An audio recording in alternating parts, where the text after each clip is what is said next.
ఏపీలో group 1పై SIT నివేదిక ఒక అణుబాంబు లాంటిదని చెప్పొచ్చు. జెన్జీకి ఎంత అన్యాయం జరిగిందో ఏపీ గ్రూప్ 1పై సిట్ రిపోర్ట్ మనకు చెప్పేసింది, ఎక్స్పోజ్ చేసింది. 2 జార్ఖండ్లో అక్కడ జెన్జీ ఉద్యమించడంతో జార్ఖండ్ 2004 తర్వాత జరిగిన అన్ని ఎగ్జామ్స్ని అక్కడ JSP Jharkhand public service commission అన్నీ క్యాన్సిల్ చేసింది అక్కడ రాష్ట్ర ప్రభుత్వం. ఇది 2. తర్వాత ఇప్పుడు ఏది మనకి సిజేపీ పార్టీ జంతర్ మంతర్లో నీట్ లీకేజీ కేంద్ర మంత్రి రిజైన్ చేయడం. బీహార్లో కూడా జెన్జీ ఉద్యమించేటప్పటికి బీహార్లో కూడా వెంటనే నోటిఫికేషన్ కదండి. ఇది ఈ నేపథ్యంలో జెన్జీ అవేకనింగ్తో తెలంగాణలో టీజీపీఎస్సీ రీసెంట్గా నిర్వహించి కోర్టులో అనుమతించిన డివిజన్ బెంచ్ అనుమతించిన ఈ టీజీపీఎస్సీపై సిట్ విచారణ వేయమని డిమాండ్ పెరగడం. ఇది స్టూడెంటుల్లో 100 కొద్ది స్టూడెంట్లు దీనిపై ఎక్కడికక్కడ డిమాండ్ చేయడం జరుగుతుంది తెలంగాణలో. ఏంటి అంటే ఈ నేపథ్యంలో జెన్జీ మూమెంట్ ఎందుకు జరుగుతుందంటే తెలంగాణ అంటేనే ఉద్యమాలకి పురిటిగడ్డ. మనం చూసాం 1969 మూమెంటే కాదు, ప్రత్యేక తెలంగాణ మూమెంటు, సాయుధ తిరుగుబాటు ఫస్ట్లో వెళ్ళిన ఒక అద్భుతమైన ఉద్యమాలు జరుగుతూ ఉంటాయి తెలంగాణలో, తిరుగులేని ఉద్యమాలండి. ఇప్పుడు విద్యార్థుల ఉద్యమం గ్రూప్ 1పై ఒకటి జరుగుతుంది, అది ఇంకా ముగిసిందే అనేది నేనైతే చెప్పలేను. ఇప్పుడు డిమాండ్ అంటే ముగియలేదు, అంటే కోర్టులోకి వెళ్ళింది. సింగిల్ బెంచ్ ఇక్కడ ఎవాల్యుయేషన్ 567 పోస్టులకు సంబంధించిన గ్రూప్ 1 నోటిఫికేషన్ సరిగ్గా జరగలేదు అనేది తెలంగాణ హైకోర్టు సింగిల్ బెంచ్ ఇవ్వడం జరిగింది. జస్టిస్ నామవరపు రాజేశ్వరరావు గారు. డివిజన్ బెంచ్లో మళ్ళీ టీజీపీఎస్సీ గవర్నమెంట్కి ఫేవరబుల్గా వెర్డిక్ట్ వచ్చింది. మళ్ళీ సుప్రీంకోర్టుకి వెళ్ళిన టీజీపీఎస్సీకి ఫేవర్గా రావడం వల్ల 567 మంది గ్రూప్ 1 పోస్టులకి పోస్టింగ్లు ఇవ్వడం జరిగింది. కానీ విద్యార్థుల్లో అక్కడ జరిగిన అవకతవకలు, ఎందుకంటే కోర్టులు అంటేనే మనకేం జరుగుతుందండి, న్యాయం ఎవరి పక్షాన ఉంటుంది, ఎవరు చక్కగా వాదించుకుంటే వాళ్ళు. టీజీపీఎస్సీ ఏంటంటే అద్భుతమైన ఎన్నో కోట్ల రూపాయలతో ప్రజల దగ్గర తీసుకున్న ఫీజులు ఇవన్నీ ఉన్నాయి. అద్భుతంగా మంచి ఒక ప్యానల్ ఆఫ్ లాయర్స్ని పెట్టేయడం వల్ల డివిజన్ బెంచ్లో విద్యార్థులకి ఏమీ లేదు. ఇది మాత్రం అద్భుతం. ఏంటంటే ఒక విషయం నిజం, న్యాయం డబ్బులు ఎవరి పక్షాన ఉంటే వాళ్ళకి న్యాయం దక్కుతుంది. మన కోర్టులు అంటేనే కాస్ట్లీ జ్యుడిషియరీ.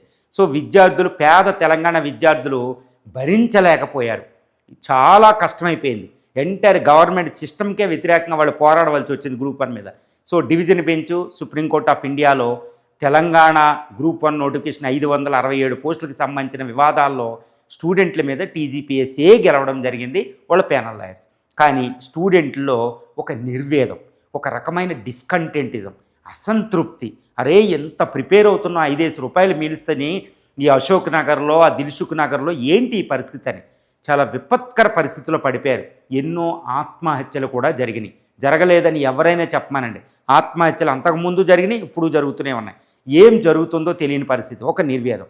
ఇప్పుడు ఈ సిజేపీ పార్టీ జార్ఖండ్లో విజయం, ఏపీలో సిట్ నివేదిక తర్వాత కోర్టులో కేసులున్న సిట్ స్పెషల్ ఇన్వెస్టిగేషన్ టీం నిర్వహించిన దాంట్లో ఆటో డ్రైవర్లు, ప్లంబర్లు ఎవాల్యుయేషన్ చేశారంట. ఆయన ఇప్పుడు జైల్లో ఉన్నాడు, ఇంటెలిజెన్స్ చీఫ్, గుర్తుపెట్టుకోండి. సో ఇది అయ్యేటప్పటికీ ఇదే సిట్టు గ్రూప్ 1 మీద తెలంగాణలో ఎందుకు వేయకూడదు, అది ఓకే. కోర్టుల వెర్డిక్టు చట్టబద్ధం అంతా అయిపోయింది. కానీ ప్రభుత్వం ఏం చెప్తుంది, టీజీపీఎస్సీ ఏం చెప్తుంది, మేము అద్భుతంగా నిర్వహించేసాం గ్రూప్ 1 అని. ఓకే, మీరు అద్భుతంగా నిర్వహించినప్పుడు సిట్ వేయడానికి భయం ఎందుకు, విద్యార్థులు డిమాండ్ చేస్తున్నారు. సిట్ వేసేసిన తర్వాత సిట్ రిపోర్ట్ కూడా ఇంకా తిరుగు లేకుండా నిర్వహించేసింది, ఎటువంటి రాలేదు. తెలుగు మీడియం వాళ్ళకి అన్యాయం జరగలేదు, ఎవాల్యుయేషన్ 3 సార్లు గట్ట అవ్వలేదు, 2 సార్లే జరిగింది. తర్వాత హాల్ టికెట్లు 2 ఇష్యూ చేయడం వల్ల ఇంకా రిలీజే చేయలేదు. వేర్ ఇస్ ద ట్రాన్స్పరెన్సీ, పారదర్శకత ఎక్కడ, ఇంకా రిలీజ్ చేయలేదు. అది గ్రూప్ 1 ఫిలిమ్స్ మెయిన్స్లో 2 హాల్ టికెట్లు కరెక్ట్గా వాడేయనా, ఫిలిమ్స్ రాసినోడికే మెయిన్స్ హాల్ టికెట్లు ఇచ్చారా, నెంబర్లు ఇచ్చారా, సెంట్రల్లో అవకతవకలు జరగలేదా, వీటన్నిటి మీద సిట్టు ఇప్పుడు ఏపీలో జరిగిన కంటే ఎక్కువ ఆరోపణలు ఇక్కడ ఉన్నాయి. అందులో స్పెషల్ ఇన్వెస్టిగేషన్ టీం ఒకటి వేసేస్తే, ఒక సిట్ నివేదిక ఇస్తే రాష్ట్ర ప్రభుత్వం కరెక్టా, విద్యార్థులు కరెక్టా, ఎందుకు ఇది డిమాండ్ని తప్పకుండా అంగీకరించి సిట్ వేయాలని నేను ఎందుకు మాట్లాడుతున్నానంటే, డెమోక్రసీలో కానీ ఒక వ్యవస్థలో కానీ ఏ వ్యవస్థలో కానీ నమ్మకం అత్యంత ప్రధానం. Trust is important. ఇప్పుడు తెలంగాణ విద్యార్థులలో ఒక ట్రస్ట్ డెఫిషియట్ ఉంది, ఇది ఎలా జరిగిందో అని. ఆ అనుమానాన్ని నివృత్తి చెయ్యకుండా 567 మంది ఇక్కడ తెలంగాణ వచ్చే 3 దశాబ్దాలు తెలంగాణ భవిష్యత్తుని నిర్ధారించేస్తారంటే అది అపనమ్మకం ఉంది, ఈ జనరేషన్లో అపనమ్మకం ఉంది, అది పోగొట్టాల్సిన అవసరం ఉంది. సో ఈ trust Telangana public service commission పెట్టిన TGPS 567 నోటిఫికేషన్ కరెక్టే అని ఒక సిట్ రిపోర్ట్ ఇస్తే బాగుంటుంది. కాబట్టి I earnestly request the Telangana government and Telangana TGPSC to appoint a special investigation team despite we had a court verdict అండి. ఉన్నప్పుడు ఆ నివృత్తి పోతే తెలంగాణలో ఒక అద్భుతం ప్రజాస్వామ్య వ్యవస్థలో నమ్మకం అనేది అత్యంత ఇంపార్టెంట్. ఈ నమ్మకాన్ని ప్రోధి చేయాలి.